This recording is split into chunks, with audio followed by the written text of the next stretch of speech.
2010ஆம் ஆண்டு. அப்போது திமுக ஆளுங்கட்சி, அம்மா அவர்கள் எதிர்க்கட்சி.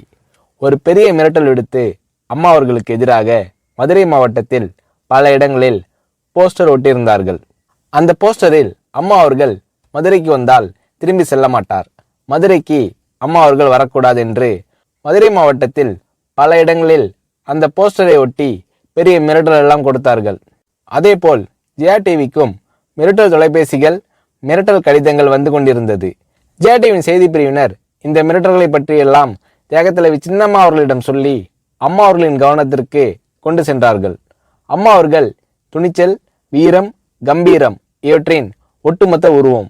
அதனால் புரட்சி தலைவி அம்மா அவர்கள், நான் மதுரைக்கு போய் தீருவேன், பொதுக்கூட்டத்தில் பேசியே தீருவேன், எது நடந்தாலும் எதிர்கொள்கிறேன் என்று சொல்கிறார்கள்.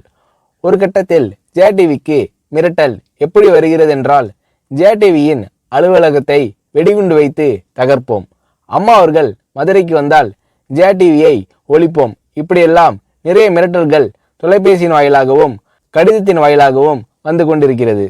இந்த மிரட்டல்களை எல்லாம் கடந்து அம்மா அவர்கள் மதுரைக்கு சென்று பிரம்மாண்டமான பொதுக்கூட்டத்தில் லட்சக்கணக்கான மக்கள் மத்தியில் எழுச்சி உரையாற்றும் போது, ஒரு எதிர்க்கட்சியின் தலைவி என்ற முறையில் என்னை நீங்கள் மிரட்டுங்கள், ஒரு எதிர்க்கட்சியினை நான் நடத்துகிறேன் என்பதற்காக கழகத்தை மிரட்டுங்கள், ஜெயா டிவியை எதற்காக மிரட்டுகிறீர்கள், ஜெயா டிவியின் அலுவலகத்தை நீங்கள் தகர்ப்பீர்களா, ஜெயா டிவியை நீங்கள் ஒழித்து கட்டிவிடுவீர்களா, பார்க்கலாமா, ஜெயா டிவியை ஒழித்து கட்டிவிட்டால் என்னுடைய அரசியல் குரலை ஒழித்து விடலாம் என்று கனவு காண்கிறீர்களா?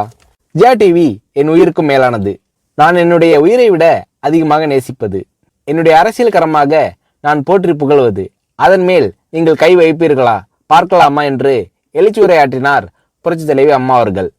இப்படியெல்லாம் அம்மா அவர்களின் அன்புக்கும் மரியாதைக்கும் பாத்திரமாக ஜெயா டிவி இருந்தது.